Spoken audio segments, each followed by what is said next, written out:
एक और operation America का कुछ उसी अंदाज में हुआ है जिसे नाम दिया गया है एब्सोल्यूट रिजॉल्व। इस ऑपरेशन के बाद अमेरिका और रूस चीन में तनाव बढ़ गया है। रूस और चीन पर राष्ट्रपति ट्रंप का बयान आया है। रूस के साथ हम चीजों को ठीक कर लेंगे, ये ट्रंप ने कहा है। हम तेल के बिजनेस में हैं, दूसरे देशों को भी बड़ी मात्रा में तेल बेचेंगे। हार्डकोर बिजनेसमैन की तरह बात करते नजर आ रहे हैं अमेरिका के राष्ट्रपति।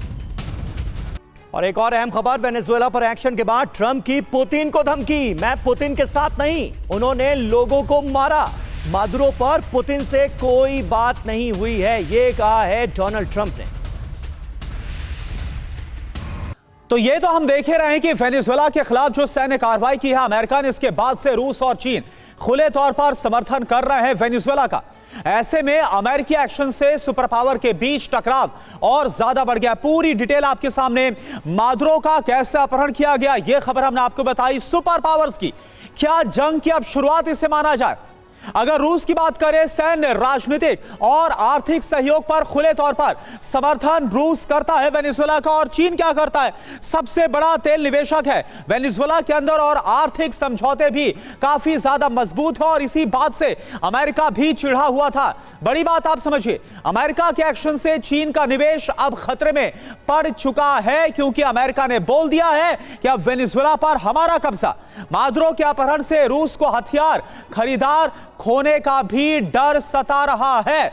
इसके अलावा अब सवाल क्या उठ रहा है कि अमेरिका के साथ रूस और चीन का टकराव और ज्यादा बढ़ेगा, क्योंकि दोनों की तरफ से कहा गया है कि तुरंत रिहा भी कर दिया जाए। क्या वेनेजुएला के समर्थन में रूस चीन जंग में कूद सकते हैं? क्या यह होने वाला है? यह अपने आप में बड़ा अहम सवाल है। जी हाँ, ये बहुत अहम सवाल है। कमांडर भारद्वाज हमारे साथ मौजूद हैं। कमांडर भारद्वाज, 2003 की वो तस्वीरें याद कीजिए जब सद्दाम हुसैन को इसी तरह से हथकड़ियों में जकड़कर लाया गया था और सद्दाम हुसैन को सूली पर चढ़ाने के बाद भी उनके ऊपर जितने आरोप लगाए गए उसे अमेरिका प्रमाणित नहीं कर पाया। एक बार फिर मादुरो अमेरिकी कमांडोज के कब्जे में नजर आ रहे हैं। उन पर ऐसे ऐसे इल्जाम लगाए गए हैं कि लग तो ये रहा है कि अब वो कभी लौट कर वापस वेनेजुएला अपने मुल्क जा नहीं पाएंगे। क्या जो तमाम अंतरराष्ट्रीय कानून हैं, संयुक्त राष्ट्र संघ के नियम हैं, वो अमेरिकी हुक्मरानों की बपौती बन गए हैं क्या? देखिए, इंटरनेशनल ऑर्डर, जहां तक आप उसका सवाल है, international order, rule based order, ये सब एकदम बकवास है जो कि अमेरिका इसको यूज़ करता आया है। डेमोक्रेसी प्रमोशन, डिक्टेटरशिप के अगेंस्ट, ये सब बातें एकदम फजूल हैं। अमेरिका अपना एक पावर हंग्री देश है जो कि अपनी पावर इस्टेब्लिश करना चाहता है। फ़र्क आप ये देखिए अब क्या आ गया है कि अमेरिका ने 1945 वर्ल्ड वॉर के बाद जो था वो अपना इनफॉर्मल एम्पायर बढ़ाया, अपना इन्फ्लुएंस बढ़ाया, अपनी कंपनीज़ के थ्रू अपना इन्फ्लुएंस बढ़ाया, अपनी एड एजेंसीज़ के थ्रू अपना इन्फ्लुएंस दुनिया भर में बढ़ाया।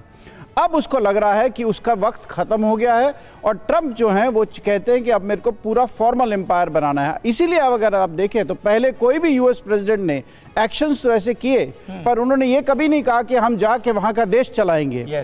आज के देश में ये कह रहे हैं कि मैं जाके वहाँ का देश चलाऊंगा। तो अब ये एकदम, पहले इन्होंने ये भी कहा कि ग्रीनलैंड को मैं ले लूँगा, पनामा को मैं ले लूँगा।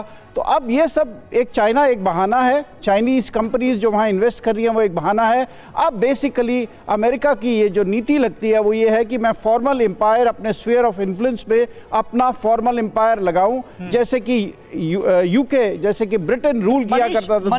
मनीष से एक रिएक्शन मैं इस पर लेना चाहूंगा। मनीष, ये बताइए कि अमेरिका ने इससे पहले भी ऐसा किया है, इतिहास गवाह है, लेकिन आज जिस अंदाज में अमेरिकी राष्ट्रपति नजर आ रहे हैं, एक बिजनेसमैन, हार्डकोर बिजनेसमैन की भाषा बोलते हुए नजर आ रहे हैं। तेल भंडार पर न सिर्फ उनकी नजर है बल्कि उन पर पूरी तरह से कब्जा कर लिया गया है। अब यहां पर तेल मैं बेचूंगा, सीधे सीधे इस तरह की बातें कही जा रही हैं। फिर भी क्या दुनिया चुप रहेगी? सब कुछ देखा जाता रहेगा सिर्फ और निंदा की जाएगी?